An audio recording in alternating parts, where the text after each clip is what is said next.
कसबा बावड्यातील श्रीराम विविध कार्यकारी सहकारी विकास सेवा सोसायटीच्या 96व्या वर्धापन दिनानिमित्त डी.वाय. पाटील हॉस्पिटलच्या सहकार्यानं रक्तदान मोफत आरोग्य शिबिर आयोजित करण्यात आलं होतं.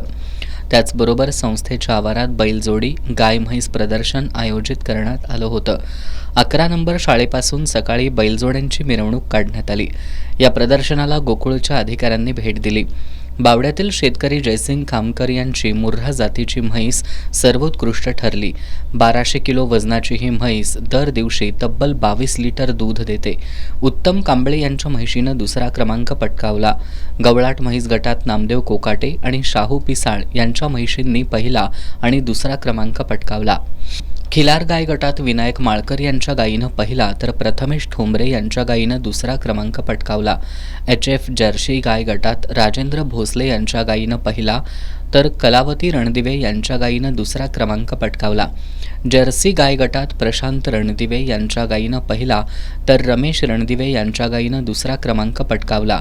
गीर गाय गटात रमेश रणदिवे यांच्या गायीनं पहिला तर रोहित मिठारी यांच्या गायीनं दुसरा क्रमांक पटकावला.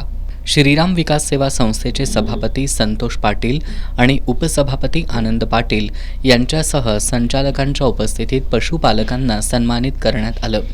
यावेळी मिलिंद पाटील, युवराज उल्पे यांच्यासह संचालक, सभासद आणि कर्मचारी उपस्थित होते.